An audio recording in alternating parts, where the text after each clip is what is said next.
My key didn't fit my own front door. A brand new lock was staring back at me.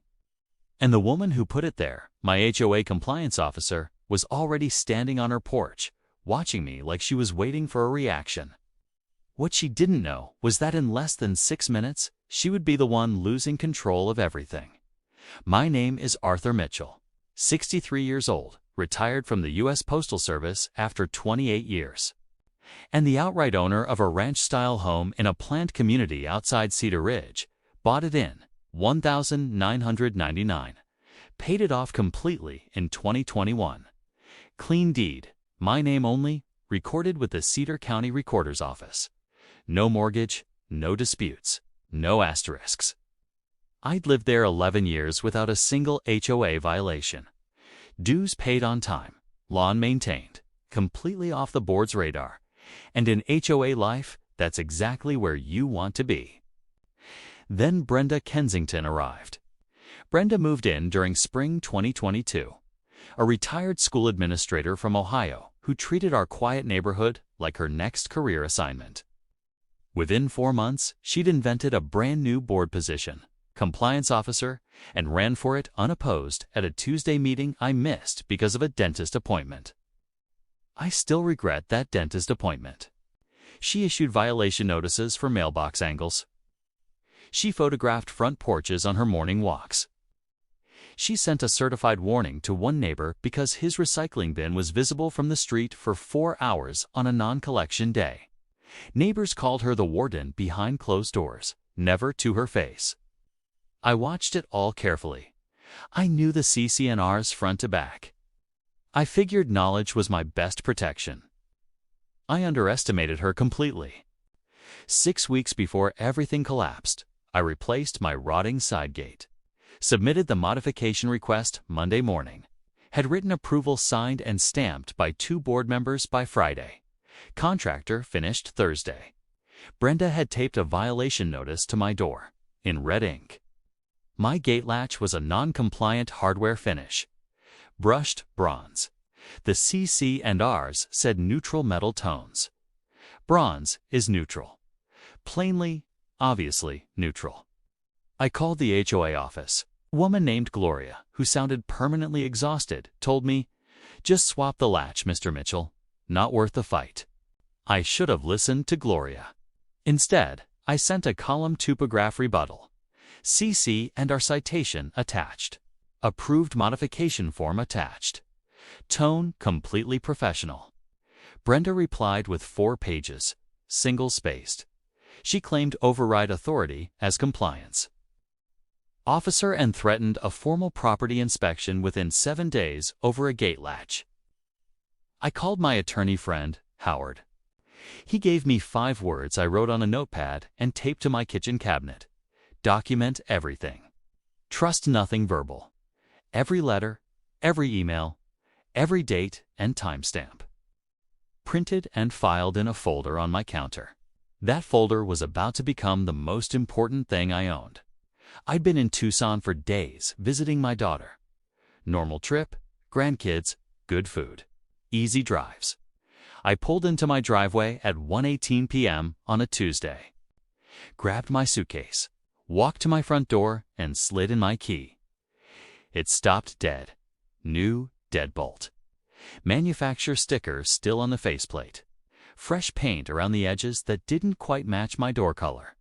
I stepped back, looked across the street. Brenda was on her porch, arms crossed, watching me with an expression that I can only describe as satisfied. She had changed the lock on my house while I was gone, and she wanted me to know she did it. I looked at her. She looked at me. Then I looked down and saw the envelope taped just below the new lock. I opened it slowly, read every word, and I made one call. The note was 1 page, typed, not handwritten this time, which told me she'd planned this carefully. It said that under Section 12 of the HOA governing documents, the compliance officer held authority to secure community properties deemed in active violation when an owner was absent and repeated notices had gone unanswered. It cited my gate latch dispute. It listed 3 previous notices I had allegedly ignored, 3 notices I had never received. It ended with one line that I will never forget. Your access will be restored upon full compliance and payment of the $450 administrative fee. To get back into my own home, I folded that letter very slowly, tucked it into my jacket pocket, and I walked across the street. Brenda didn't move from her porch. If anything, she stood up straighter as I approached, like she'd been rehearsing this moment. "Mr. Mitchell," she said, calm as a still pond, "I left everything you need in that letter." "Brenda," I said, keeping my voice completely even, "you changed the lock on my private property. I exercised my authority under the governing documents," she replied. "You've been in violation for 6 weeks and ignored every notice." I responded to every notice. In writing, certified mail. She smiled. And it was the kind of smile that told me she believed she was completely untouchable. "The board reviewed your responses and found them insufficient." This was a board decision, Arthur. First time she'd ever used my first name. Deliberate, condescending. I looked at her for a long moment. Then I said, very quietly, "Okay, just okay." She blinked. That wasn't the reaction she'd prepared for. I turned around, walked back to my car, and made one call. I won't tell you yet who I called, but I'll tell you this. It took less than 40 seconds. And the person on the other end didn't ask many questions because they didn't need to. I had documentation, dates, letters, certified mail receipts, the approved modification form, the original deed, everything Howard had told me to keep. When you spend 28 years working for the federal government, you learn something valuable. You learn exactly which phone numbers matter. And you learn that the people on the other end of those numbers move fast when the right words are spoken. I sat in my car, waited, called my daughter, Rachel, and told her I'd arrived home safely. Just a small delay. Didn't mention why. Brenda stayed on her porch, still watching, still confident. 17 minutes passed, and a dark SUV turned onto our street. Moving slowly, deliberately, it pulled up directly in front of my house and stopped. The door opened. A tall man in a dark jacket stepped out. He wasn't HOA. He wasn't local police. He had a badge on his belt that caught the afternoon sun for just a moment, and Brenda Kensington finally uncrossed her arms. The man walked straight past me without a word. Not because he was ignoring me, but because I wasn't who he was there for.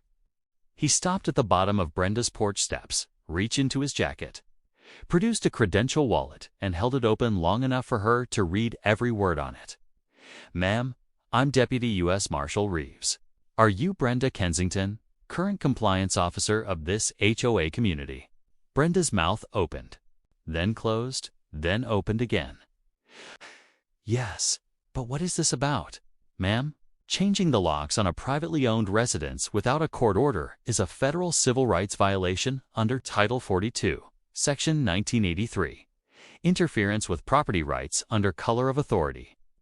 "I need you to come down from that porch, please." She didn't move immediately. I watched her look past him at me, and for the first time since spring 2022, Brenda Kensington looked genuinely uncertain. She came down the steps slowly. Marshal. Reeves was calm, professional, and completely unmovable. The kind of calm that only comes from someone who has done this many times before and feels nothing dramatic about it, he explained.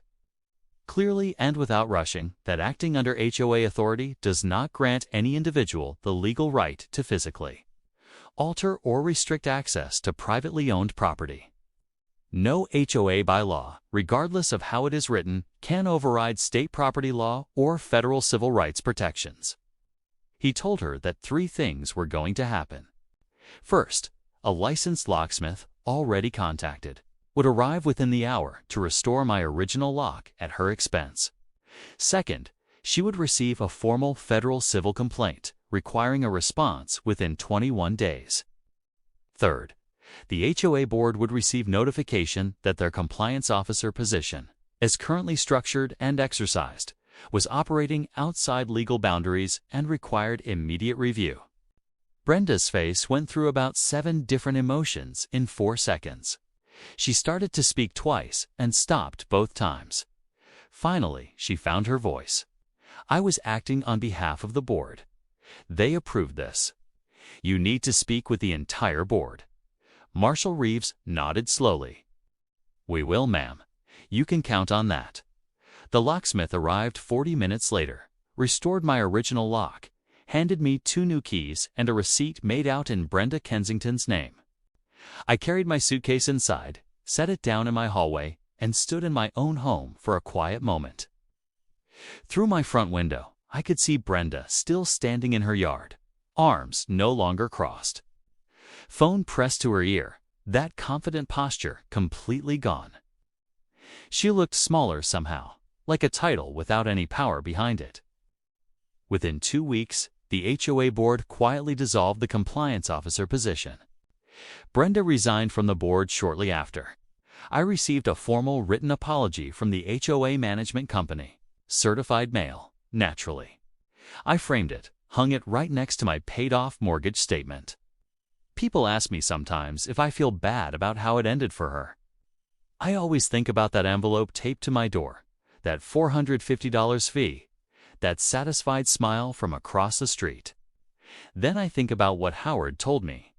Document everything. Trust nothing verbal. And how a manila folder on a kitchen counter turned out to be worth more than any lock she could ever buy. She thought she could lock me out of my own property. Turns out she just opened a door she couldn't close.